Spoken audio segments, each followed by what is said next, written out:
Hello everyone, welcome to অ্যাকোয়ারশিয়া। আশা করি সবাই ভালো আছেন। বিগিনার্স গাইডের তৃতীয় পর্বে আপনাদের স্বাগত জানাই। বিগত পর্বগুলোতে আপনাদের সাথে আলাপ করেছি ফিশ কিপিং জার্নিতে ঢোকার আগে আপনাদের কি কি জিনিস বিবেচনা করা উচিত, কিভাবে মাছের জন্য রিকোয়ার্ড মিনিমাম ট্যাঙ্ক সাইজ বের করবেন, কিভাবে ফিশ কম্প্যাটেবিলিটি চার্ট ফলো করবেন, এবং গত এপিসোডে আলাপ করেছি আপনার প্রথম অ্যাকুয়ারিয়ামটি কেনার সময় কি কি জিনিস আপনাকে বিবেচনা করা উচিত। আজকের এপিসোডে আপনাদের সাথে আলাপ করব ফিল্ট্রেশন এবং অন্যান্য আনুষঙ্গিক ইকুইপমেন্ট নিয়ে, যেগুলো আপনাদের অ্যাকুয়ারিয়ামের জন্য আপনাদেরকে কিনতে হবে। মাছের ভালো মন্দ সব কিছু ডিপেন্ড করে আপনার অ্যাকুয়ারিয়ামের পানির কোয়ালিটির উপরে। আর এই পানির কোয়ালিটি মেনটেন করার জন্য সবচেয়ে গুরুত্বপূর্ণ জিনিস হচ্ছে আপনার ট্যাঙ্কের ফিল্ট্রেশন সিস্টেম। যে কোনো ট্যাঙ্কেই মাছের জন্য একটি ফিল্টার অবশ্যই দরকার, সেটা একটি 2.5 গ্যালনের বেটা ট্যাঙ্ক হোক অথবা একটি 500 গ্যালনের মনস্টার ট্যাঙ্কই হোক, আপনার ট্যাঙ্কে অবশ্যই ফিল্টার লাগবে। আপনার ট্যাঙ্কের জন্য কি ফিল্টার কিনবেন সেটায় যাওয়ার আগে প্রথমে আপনাদের সাথে আলাপ করতে চাই যে বেসিক্যালি ফিল্ট্রেশনটা কি। ফিল্ট্রেশন সাধারণত 3 ধরনের হয়ে থাকে: মেকানিক্যাল ফিল্ট্রেশন, বায়োলজিক্যাল ফিল্ট্রেশন এবং কেমিক্যাল ফিল্ট্রেশন। এর মধ্যে মেকানিক্যাল এবং বায়োলজিক্যাল ফিল্ট্রেশন ট্যাঙ্কে সবসময় থাকতে হবে। কেমিক্যাল ফিল্ট্রেশনটা ক্ষেত্র বিশেষে ব্যবহার করা হয় স্পেসিফিক কোনো কারণ থাকলে। মূলত আপনার ট্যাঙ্কের ভিতরে যেসব দৃশ্যমান ময়লা আছে, যেরকম ধুলাবালি বা মাছের বর্জ্য ইত্যাদি, এইসব দৃশ্যমান ময়লা আবর্জনাকে পরিষ্কার করার কাজই হচ্ছে মেকানিক্যাল ফিল্ট্রেশন। মেকানিক্যাল ফিল্ট্রেশনের জন্য সাধারণত স্পঞ্জ অথবা সিনথেটিক কটন অথবা ফিল্টার ফোম ব্যবহার করা হয়ে থাকে। আপনার ফিল্টারের ভিতরে এই মেকানিক্যাল মিডিয়া থাকার ফলে পানিটা যখন ফিল্টারের ভিতর দিয়ে যায় তখন পানির দৃশ্যমান ময়লাগুলো এই মেকানিক্যাল ফিল্টার মিডিয়া আটকিয়ে ফেলে এবং তার ফলে আপনার পানিটি দেখতে স্বচ্ছ হয়। কিন্তু মেকানিক্যাল ফিল্ট্রেশনের থেকেও গুরুত্বপূর্ণ এবং সবচেয়ে ইম্পর্ট্যান্ট হচ্ছে বায়োলজিক্যাল ফিল্ট্রেশন।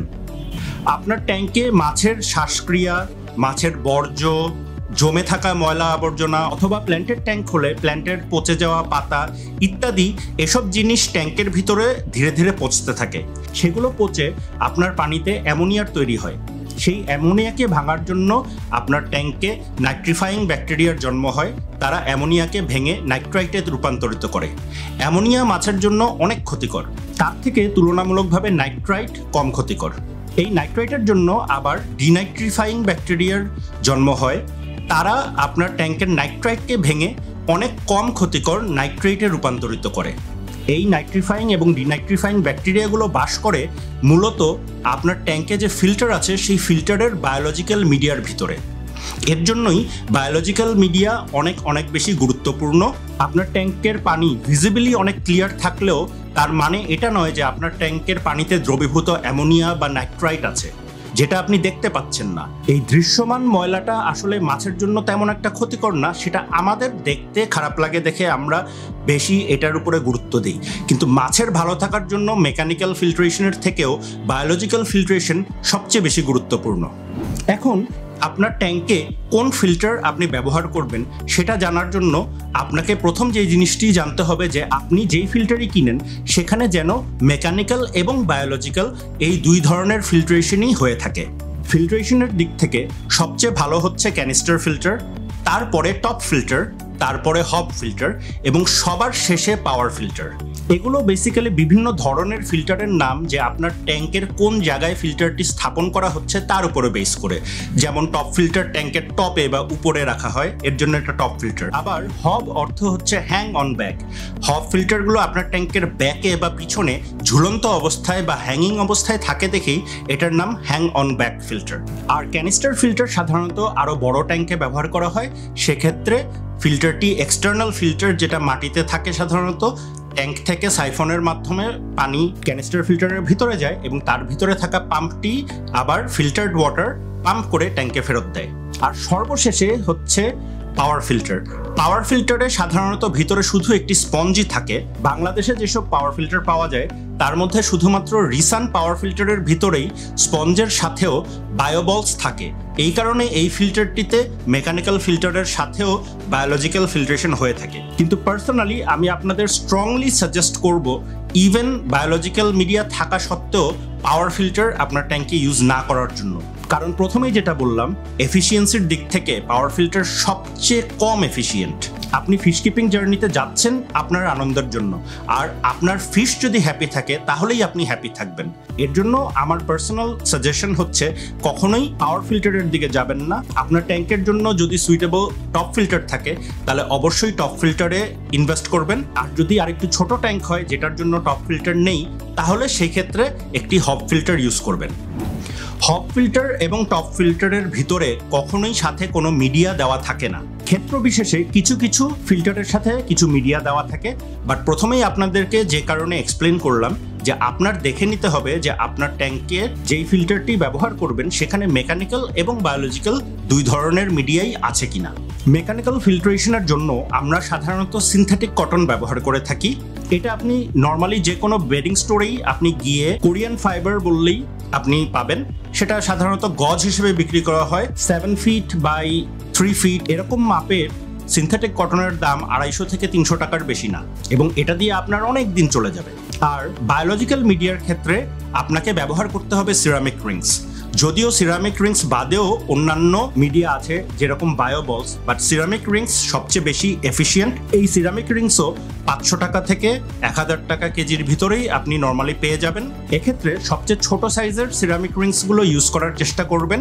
যত ছোট হবে এবং যত বেশি থাকবে আপনি অ্যাভেলেবল সারফেস এরিয়া তত বেশি পাবেন। তার ফলে সেখানে বেনিফিশিয়াল ব্যাকটেরিয়া জন্মানোর অনেক বেশি জায়গা পাবে এবং আপনার বায়োলজিক্যাল ফিল্ট্রেশনও অনেক বেশি এফিশিয়েন্ট হবে। আপনাদের বেশিরভাগের জন্যই দেখা যাবে যে হব ফিল্টারটি হবে আইডিয়াল। সো এই হব ফিল্টারের ভিতরে কিভাবে মেকানিক্যাল মিডিয়া এবং বায়োলজিক্যাল মিডিয়া সেট করবেন সেটার জন্য প্রিভিয়াস ভিডিওতে দেখানো আছে। আমি লিঙ্কটিও স্ক্রিনে এবং ডেসক্রিপশনে দিয়ে দিচ্ছি, সেটা থেকে আপনারা দেখে নিতে পারবেন। এখন আপনি মেকানিক্যাল এবং বায়োলজিক্যাল ফিল্ট্রেশন সম্বন্ধে যখন জানতে পারলেন, এখন আপনার ট্যাঙ্কের জন্য একটি ফিল্টার কিনতে হবে। বাজারে বিভিন্ন ব্র্যান্ডের বিভিন্ন ক্যাপাসিটির বিভিন্ন ধরনের ফিল্টার পাওয়া যায়।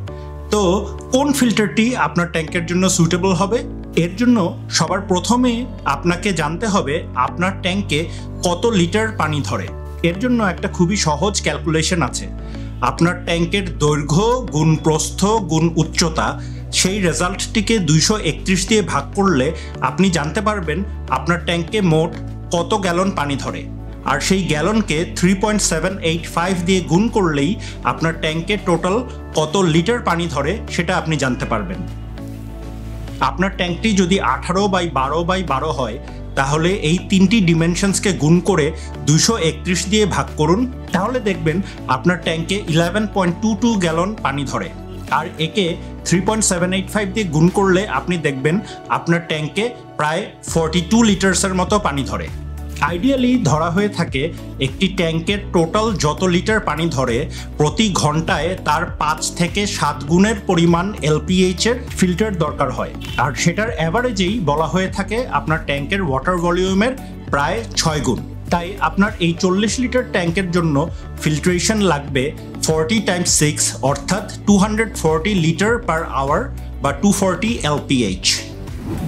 আপনার ট্যাঙ্কের ওয়াটার ভলিউমের উপরে ডিপেন্ড করে কোন ফিল্টারটি আপনার ট্যাঙ্কের জন্য সুইটেবল হবে সেটা সহজেই বের করে ফেলার জন্য আমি একটি চার্ট তৈরি করেছি। সেই চার্টটির লিঙ্ক আমি ভিডিও ডেসক্রিপশনে দিয়ে দিচ্ছি। সেখান থেকে আপনার ট্যাঙ্কের ওয়াটার ভলিউম বিবেচনা করে আপনার ট্যাঙ্কের জন্য সুইটেবল ফিল্টারটি বেছে নেবেন। এখানে উল্লেখ্য, এই চার্টে যদিও রিসানের পাওয়ার ফিল্টার উল্লেখ করা আছে, কিন্তু তারপরেও আমি আপনাদেরকে আবার রিমাইন্ড করতে চাচ্ছি, যদি আপনার ট্যাঙ্কের জন্য সুইটেবল টপ ফিল্টার থাকে তাহলে অবশ্যই সেটা চুজ করবেন, আর সেটা যদি না থাকে তাহলে হব ফিল্টার চুজ করবেন। একটি ফিল্টারের এফিসিয়েন্সি ডিপেন্ড করে আসলে তার মধ্যে কতটুকু বায়োলজিক্যাল মিডিয়া থাকে তার উপরে। যত বেশি বায়োলজিক্যাল মিডিয়া তত better and efficient biological filtration. এই কারণেই আমরা টপ ফিল্টারকে সবসময় সাজেস্ট করি, কারণ টপ ফিল্টারে হব ফিল্টারের থেকেও বেশি বায়োলজিক্যাল মিডিয়া আটে। ফিল্টার ছাড়াও আপনার ট্যাঙ্কে আরও কিছু ইকুইপমেন্টের দরকার আছে। তার মধ্যে প্রথম যে জিনিসটি আমি সাজেস্ট করব সেটা হচ্ছে একটি থার্মোমিটার। অনেক রকমেরই থার্মোমিটার পাওয়া যায়, ডিজিটাল অথবা অ্যানালগ। আমি আপনাদেরকে সাজেস্ট করব অলওয়েজ যে কোনো ইকুইপমেন্ট কেনার সময় সবচেয়ে লোয়েস্ট প্রাইসের জিনিসটার দিকে যাবেন না, কারণ অবভিয়াসলি সবচেয়ে লোয়েস্ট প্রাইস মানে সবচেয়ে লোয়েস্ট কোয়ালিটিও। এর সাথে আমি এটাও সাজেস্ট করব না যে সবচেয়ে দামি জিনিসটাই সবচেয়ে ভালো হবে। আমি পার্সোনালি যেটা করি সেটা হচ্ছে আমি প্রাইস পয়েন্টসগুলো জেনে নিয়ে আমি মিড প্রাইসের একটা জিনিস কিনি যেটা আপনাকে মোটামুটি ভালোই রেজাল্ট দেয়। সো থার্মোমিটার আপনি অ্যানালগ কিনেন অথবা ডিজিটাল কিনেন, একটা মিডিয়াম কোয়ালিটির কিনলেই যথেষ্ট। থার্মোমিটারটি দরকার যে আপনার ট্যাঙ্কে পানির টেম্পারেচার কি আছে সেটা দেখার জন্য। সেটা গরমকালেও যদি এমন হয় যে আপনার ট্যাঙ্কের টেম্পারেচার অনেক বেড়ে যাচ্ছে, সেক্ষেত্রেও আপনাকে সেটাকে কুল ডাউন করতে হবে। এবং শীতকালে যদি টেম্পারেচারটি মাছের আইডিয়াল টেম্পারেচার রেঞ্জের নিচে চলে যেতে থাকে, সেক্ষেত্রেও আপনাকে হিটার ইউজ করতে হবে। থার্মোমিটারের পরে আপনার রিকোয়ার্ড ইকুইপমেন্ট হচ্ছে হিটার। স্পেশালি এখন যেহেতু শীতকাল, আপনি যদি ট্যাঙ্কটি গরমকালে সেট আপ করেন তাহলে হয়তো এই মুহূর্তে আপনাকে হিটার কিনতে হবে না, বাট আপনাকে শীতকাল আসার আগেই একটা হিটার কিনে নিতে হবে। হিটারের জন্য আপনার ট্যাঙ্কে কত লিটার পানি ধরে সেটা আপনাকে জানতে হবে। সাধারণত রুলস হচ্ছে আপনার ট্যাঙ্কে যত লিটার পানি ধরে অ্যাপ্রক্সিমেটলি তার কাছাকাছি ওয়াটের হিটার আপনাকে ইউজ করতে হবে। আমাদের উদাহরণে যে 18x12x12 ট্যাঙ্কের কথা বলেছিলাম, যেটাতে 40 লিটার পানি ধরে, সেটার জন্য আপনাকে 50 ওয়াটের হিটার ইউজ করতে হবে। আপনার ট্যাঙ্কে যদি ফর এক্সাম্পল 88 লিটার্স পানি ধরে, তাহলে তার নিয়ারেস্ট 100 ওয়াট সেটা আপনাকে ইউজ করতে হবে। আর আপনার ট্যাঙ্কে যদি ফর এক্সাম্পল 320 লিটার্স পানি ধরে, সেক্ষেত্রে আপনি তার নিয়ারেস্ট 300 ওয়াটের হিটার ইউজ করবেন। হিটার সাধারণত 25, 50, 100, 200, 300 এবং 500 ওয়াটের মধ্যেই পাওয়া যায়। আপনার ট্যাঙ্কটি যদি এর থেকে বড় হয়, ফর এক্সাম্পল আপনার ট্যাঙ্কটি যদি 600 লিটার্সের হয়ে থাকে, সেক্ষেত্রে একটি 500 লিটার হিটার আপনার ট্যাঙ্ককে হিট করতে পারবে না, তখন আপনাকে দুটি 300 ওয়াটের হিটার ইউজ করতে হবে। এভাবে আপনি আপনার হিটার রিকোয়ারমেন্টটি বের করে ফেলতে পারবেন। হিটারের ক্ষেত্রে আরেকটি ইম্পর্টেন্ট জিনিস বলবো, হিটার আনডাউটেডলি আমরা আমাদের ট্যাঙ্কে যেসব ইকুইপমেন্ট ইউজ করি তার মধ্যে সবচেয়ে ডেঞ্জারাস জিনিস। একটা হিটার জনিত অ্যাক্সিডেন্টের কারণে শুধুমাত্র যে আপনার ট্যাঙ্কের মাছই মারা যাবে সেটাই নয়, সেটার থেকে ইলেকট্রিক্যাল শর্ট সার্কিট হয়ে আপনার বাসায় আগুন লেগে যেতে পারে এবং it can be life threatening also. So সেই কারণে একটি হিটারে 200-300 টাকা সেভ করতে গিয়ে আমার রিকোয়েস্ট থাকবে আপনাদের কাছে, স্পেশালি আপনার মাছ, আপনি নিজে এবং আপনার ফ্যামিলিকে বিপদের সম্মুখীন করবেন না। এবার কথা বলবো এয়ার পাম্প নিয়ে। অনেকেই মনে করে থাকেন আপনার ট্যাঙ্কে অবশ্যই একটি এয়ার পাম্প দিতে হবে। অনেকে ভুলবশত বলে থাকেন যে ট্যাঙ্কে আমরা এয়ার পাম্প দিয়ে অক্সিজেন দিয়ে থাকি। আসলে এই জিনিসটি ঠিক না, কারণ আপনি এয়ার পাম্প দিচ্ছেন, ইট ইজ নট অক্সিজেন। আপনি যদি বাতাসের কথা চিন্তা করেন, বাতাসে মাত্র 20%-এর মতো অক্সিজেন থাকে, বাকি 78%-এর মতো থাকে হচ্ছে নাইট্রোজেন। সো বেসিক্যালি আমরা এয়ার পাম্প দিয়ে কখনো পানিতে অক্সিজেন অ্যাড করতে পারি না। পানির রাসায়নিক সংকেত H2O, অর্থাৎ 2 পার্ট হাইড্রোজেন এবং 1 পার্ট অক্সিজেন। পানিতে অলরেডি সেই অক্সিজেন আছে যেটা মাছ তার শ্বাসক্রিয়ার মাধ্যমে তার গিলস দিয়ে তার ভিতরে রিকোয়ার্ড অক্সিজেনটা নিতে পারে। সো নর্মালি আপনার ট্যাঙ্কে অ্যাডিশনাল এয়ার পাম্পের কোনো রকম দরকার নেই।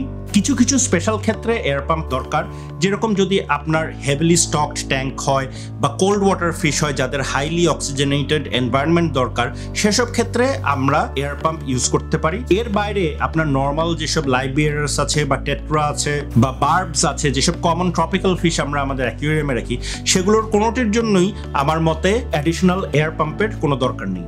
আপনার ট্যাঙ্কের জন্য আপনি যেভাবে বলেছি সেরকম অ্যাপ্রোপ্রিয়েট ফিল্ট্রেশন যদি ইউজ করেন, সেটাই আপনার ট্যাঙ্কের জন্য মোর দ্যান গুড এনাফ।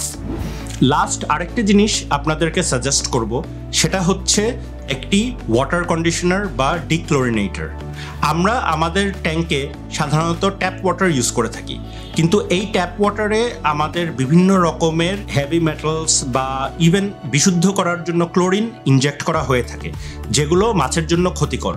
তার জন্য একটি ওয়াটার কন্ডিশনার অথবা ডিক্লোরিনেটর ইউজ করা ইজ হাইলি রেকমেন্ডেড। এগুলোর মধ্যে সবচেয়ে বেস্ট হচ্ছে সিকেম প্রাইম, বাট যেটা অ্যাকচুয়ালি অনেক এক্সপেন্সিভ। কম দামের মধ্যেও কিছু ওয়াটার কন্ডিশনার বা ডিক্লোরিনেটর আছে, সেগুলোর মধ্যে সান্ডা এবং হোয়াইট ক্রেইন, এই দুটি আমি পার্সোনালি ইউজ করেছি এবং এগুলো থেকে ভালো রেজাল্ট পেয়েছি। কাটাবনে গেলে অনেক সময় অনেক দোকানদার আপনাকে লাল, নীল, হলুদ ইত্যাদি রঙের কিছু বটল সো কল্ড মেডিসিন আপনাকে ধরিয়ে দিবে, যেগুলো আসলে কোনো কাজের না। তো এটা আমি আপনাদেরকে স্ট্রংলি সাজেস্ট করছি যে এসব সো কল্ড মেডিসিন কিনে টাকা নষ্ট করবেন না। আপনার অ্যাকুয়ারিয়ামে অ্যাডিশনালি ওয়াটার কন্ডিশনার বা ডিক্লোরিনেটর বাদে অ্যাডিশনালি কোনো রকমের কোনো মেডিসিন প্রিভেন্টিভ কারণে হোক বা যে কোনো কারণেই হোক আপনাকে ব্যবহার করতে হবে না। আপনার মাছ যদি অসুস্থ হয় সেক্ষেত্রে সেটার প্রপার ট্রিটমেন্ট করবেন।